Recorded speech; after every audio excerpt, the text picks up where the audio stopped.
Hey everyone, today I'm here in my office to talk about vapor pressure. So we have three things we're going to look at today: the Clausius-Clapeyron equation, the two-point form of that, and the vapor pressure lowering, which is called Raoult's law.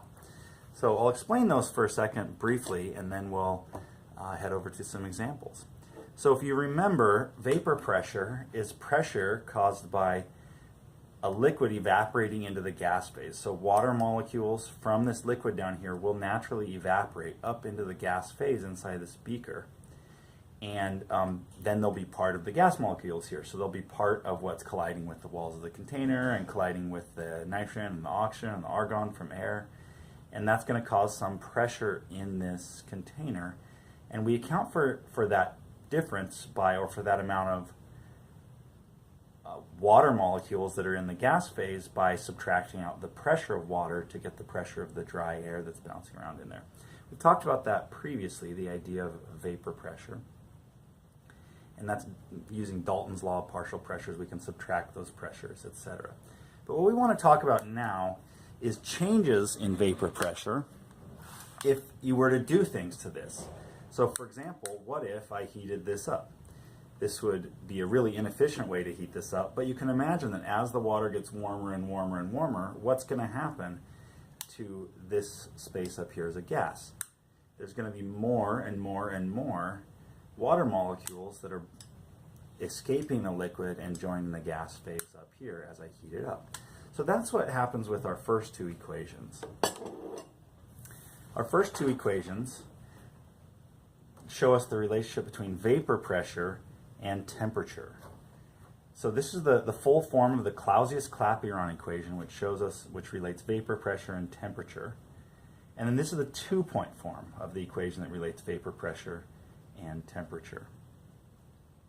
So we'll use this one first, and we actually usually use this one not to calculate vapor pressures or temperatures, but to calculate the delta H of vaporization. You can see that's right there in the equation. So we'll show you how to do that with some vapor pressure and temperature data. And second is we can reduce this equation to a two-point form, and because we know the vapor pressure at the boiling temperature, we can actually use this equation pretty easily to calculate the vapor pressure at any other temperature, as long as we know the delta H of vaporization. So I'll show you how to do that for water in an example problem. And then last, we want to see what would happen if we dissolved something, if we dissolve, say, sodium chloride or sugar or something in that water, what would happen to the vapor pressure of the water? And it always lowers, and we'll talk about how that works. That's called Raoult's law. This equation here is that. So without further ado, let's pause this video and move over to my computer so we can talk about how to use this equation to determine the vapor pressure.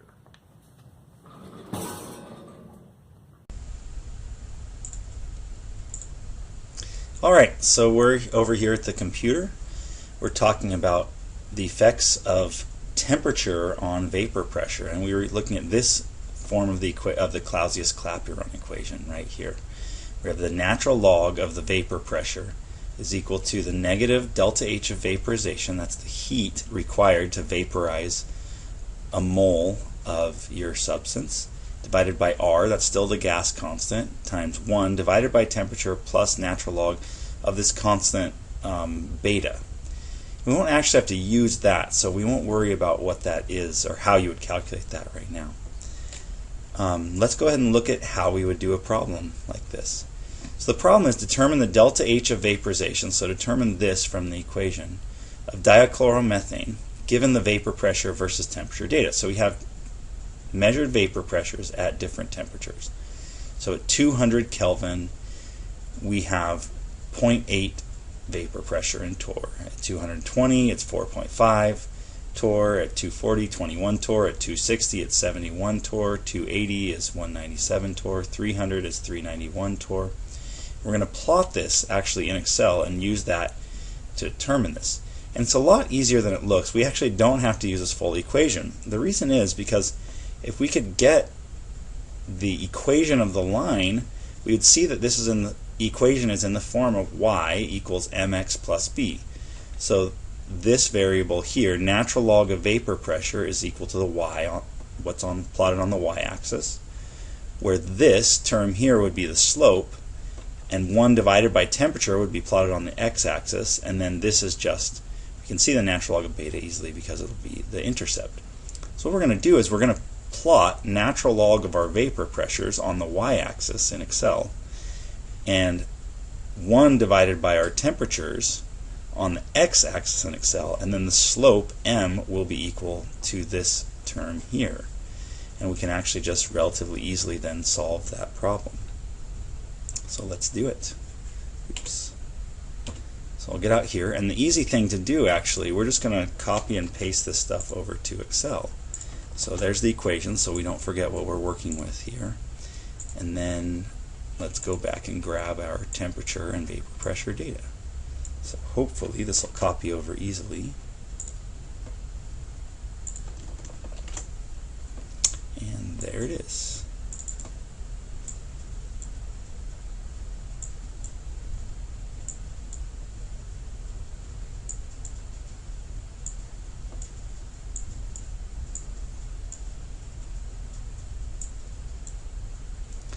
Alright, so we need to create 2 new columns here because we don't want to actually plot the temperature.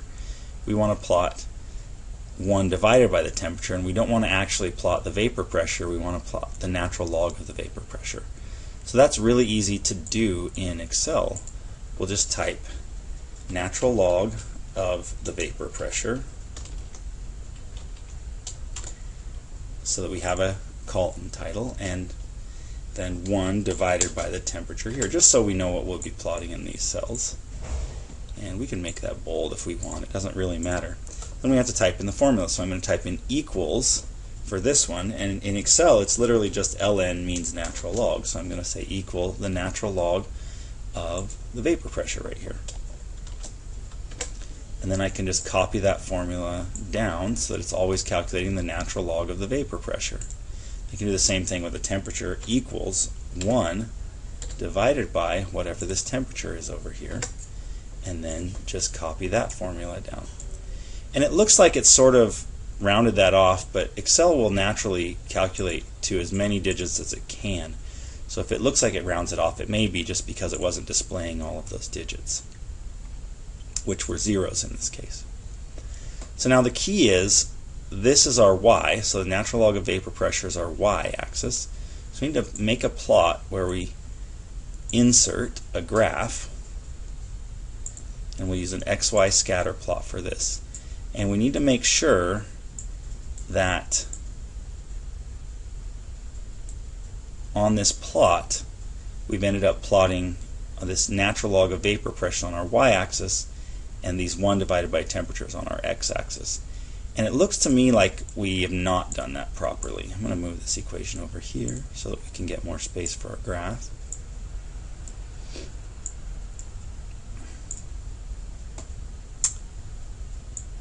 So you can see this because the values here between about 0 and 5.96 look like they're on the x-axis, not on the y-axis. So you can always see this directly by clicking on the dots and right-clicking or command-click if you're on a Mac and choosing Select Data. And it'll actually tell you in that series, you can click on the series that we're plotting and say Edit, and it'll actually tell you what it's plotted. And it says on the x-axis, the x values, it put the ones in column C, and that's the opposite. We want those on the y-axis. So you just click this button here and highlight the ones you really wanted to be on the x-axis. And then you're done there, and then you click this button here and highlight the ones you really wanted to be on the y-axis. And that's it. It'll switch it around for you, and it'll make that plot. So this is what a Clausius-Clapeyron plot usually looks like, and all we have to do now is get the equation for this line. We could title this or whatever, but you don't absolutely have to. So the equation for the line, you just always right-click and say Add Trend Line. Choose a linear trend line right here and say Display the equation on the chart. And that's it. It'll tell us the equation of this line, and that's all we had to do. You can always format this label if you want it to be bigger by right-clicking and saying Format Trendline Label, and you could choose text options however you want it to be. So it's not really important here though. So all we need now is to take this, we just need to break this down into y equals mx plus b, and all we need is the m term. The negative 3773.5 is equal to this m term, delta H of vaporization over R. So with that, we're done with the Excel part of this, and we actually just need to go do the rest on pen and paper. So I'll see you back at the pen and paper. Alright, so we left off trying to solve this problem. Determine the delta H of vaporization of dichloromethane given the vapor pressure versus temperature data below.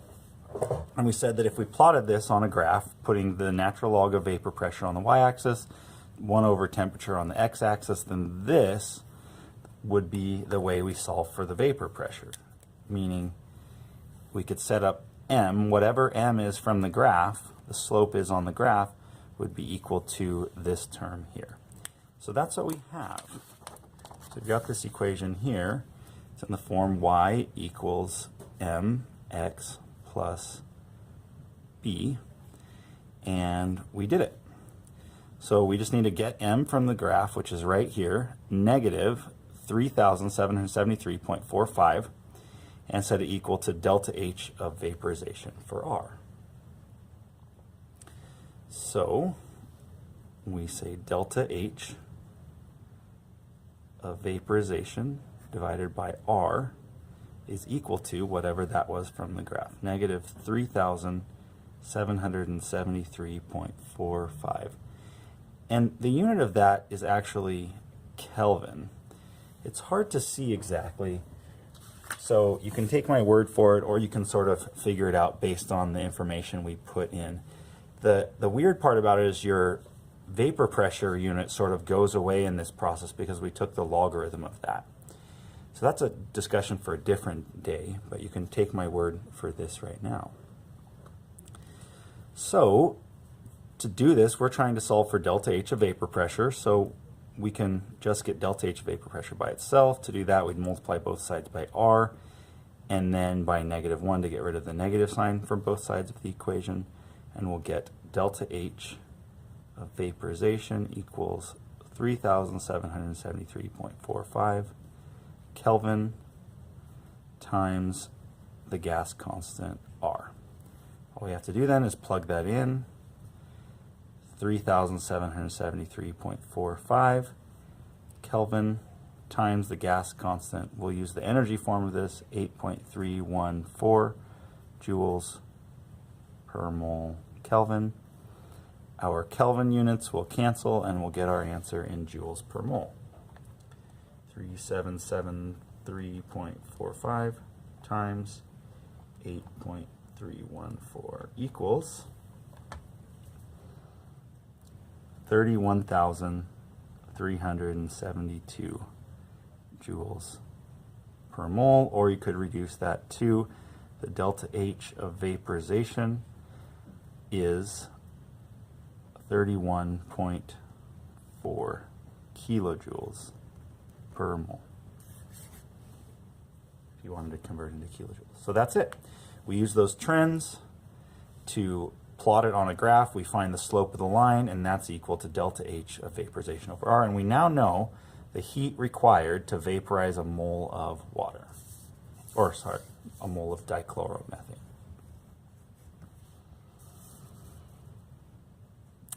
All right, so that's that. That's the way we generally use the full form of the Clausius-Clapeyron equation. If we want to actually solve for a specific vapor pressure, we can reduce this equation to the two-point form of the equation. You may remember this from algebra.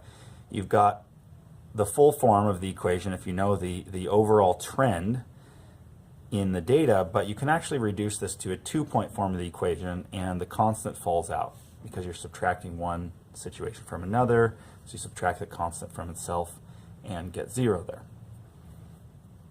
So the reason this works great is because we always know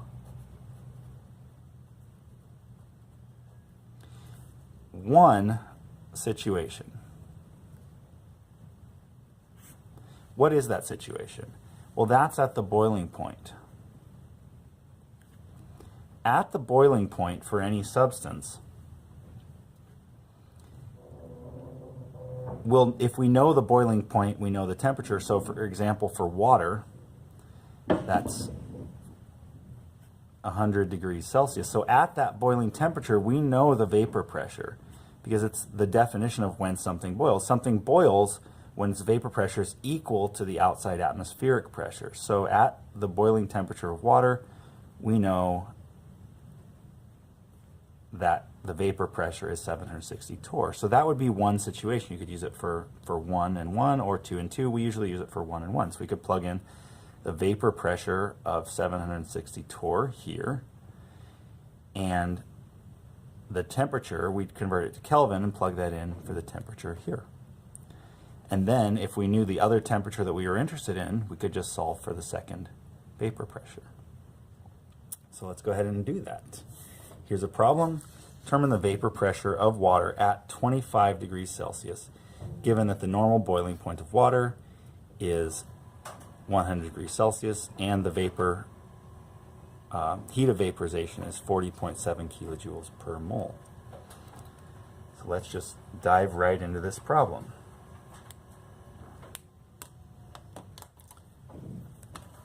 So first we want to copy over our equation. The Clausius-Clapeyron equation in the 2-point form says the natural log of the ratio of pressure 2 to pressure 1 is equal to the negative delta H of vaporization divided by R times 1 over T2 minus 1 over T1. So just sort of a reminder is that we know that P1 and T1, if the temperature that we already know is the boiling point of water, so 100.0 degrees Celsius, then the vapor pressure at that temperature is 760 torr. We know T2 is the temperature that we're trying to find, and that's 25 degrees Celsius. We know the delta H of vaporization was given to us in the problem at 40.7 kilojoules per mole. And we know R is 8.314 joules per mole Kelvin. So we know all of this information. We know delta H of vaporization, we know R, we know P1, we know T2 and T1. All we have to do is solve for P2. One thing to note is we always check our units here before we begin. We're going to need to have these units in Kelvin, of course. So this is going to be 373 Kelvin, and this is going to be 298 Kelvin. And last, we have our delta H in kilojoules, but our R in joules. So we'll go ahead and convert one of them. I'll choose to just convert R to 0.008314 kilojoules per mole Kelvin. Wouldn't matter if you went the other way, but now the kilojoules match and we'll be able to solve the equation.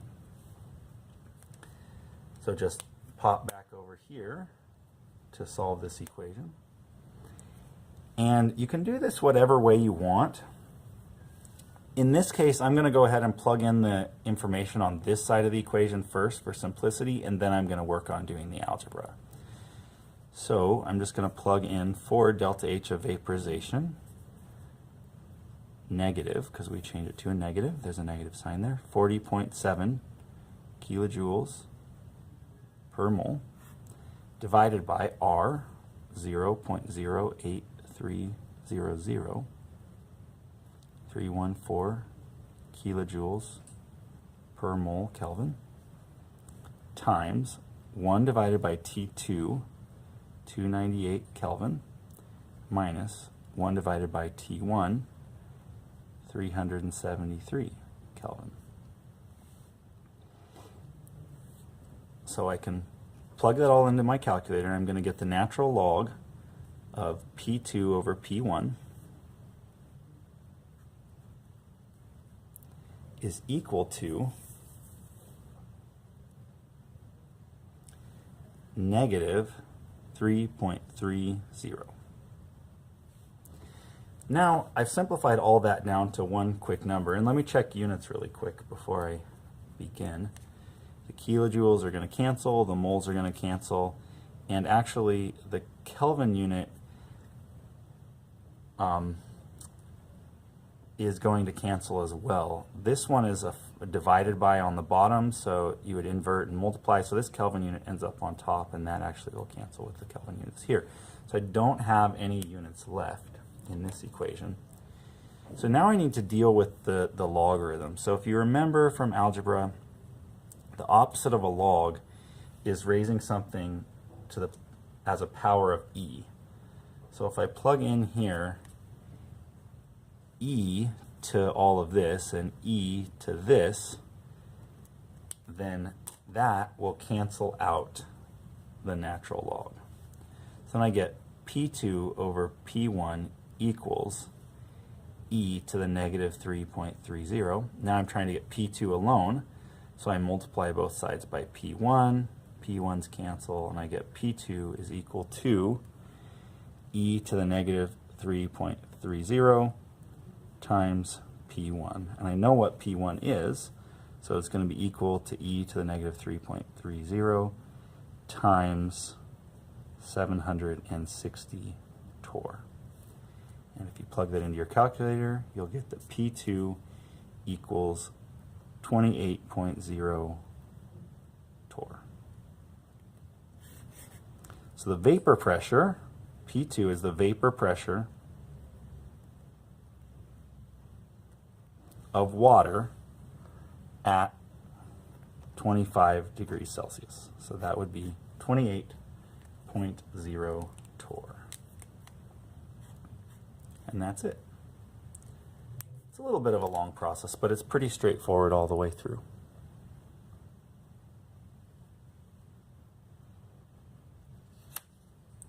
All right, so the very last one that we want to work on is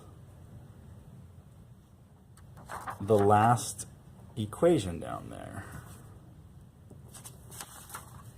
which is vapor pressure lowering. What happens if we dissolve something in this solution? So before we dive right into that, let's talk about what's really happening when you dissolve a solute in a solution, like, for example, sodium chloride. So imagine we've got a beaker here, and in that beaker we've got some water with a solute, for example, sodium chloride dissolved in there.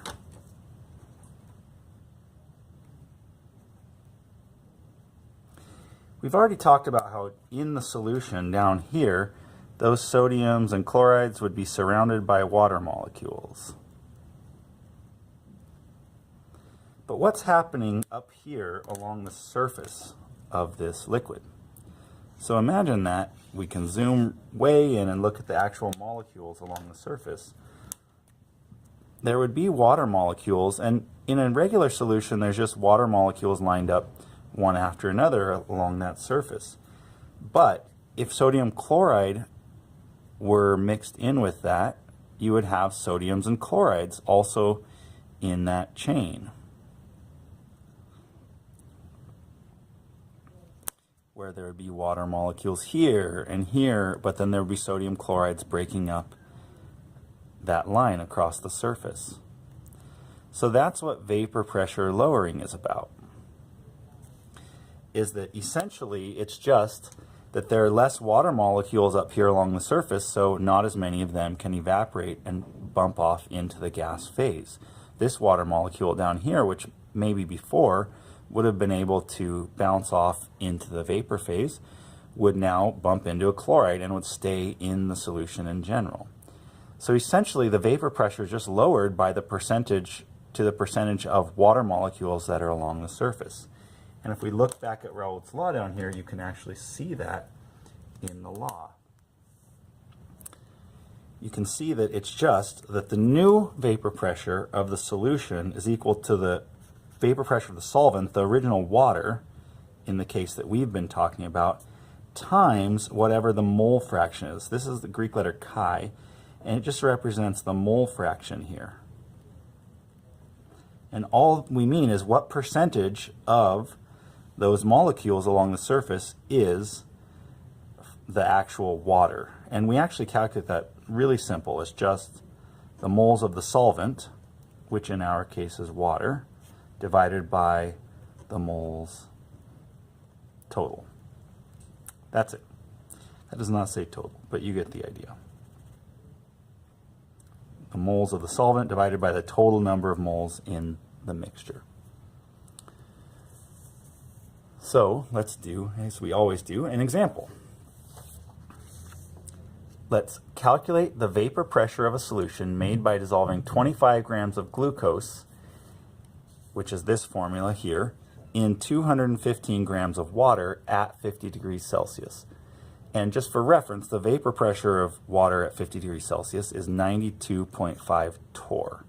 So to calculate this, all we need to do to calculate the new vapor pressure of this solution is figure out the mole fraction of the water, to multiply by the vapor pressure of the solvent, which is the water. So we already know this, the vapor pressure of the water at that temperature, so all we need to know is the mole fraction. We'll multiply them, we'll get that.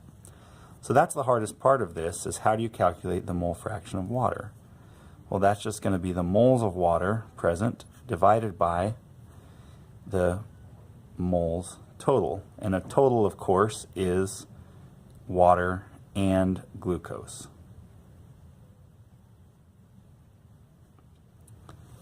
So that's what we need to do. So we'll come down here and maybe we'll switch colors so that it's easy to see. And we'll just figure out the moles of glucose and the moles of water. So we'll start out with the moles of water. There's 215 grams of H2O. H2O's molar mass is 18.02 grams per mole. And we can calculate 11.93 moles of H2O. Same thing with glucose, 25.0 grams of the glucose.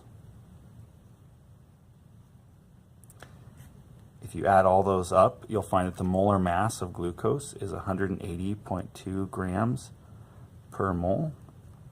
So that gives us 0.1387 moles of the glucose. So if we want to plug that back in, all we have to do to solve for chi, for the mole fraction of water, is plug in the 11.93 moles of water on top, divided by 11.93 moles plus 0.1387 moles. And when we do that, we get 0.988885.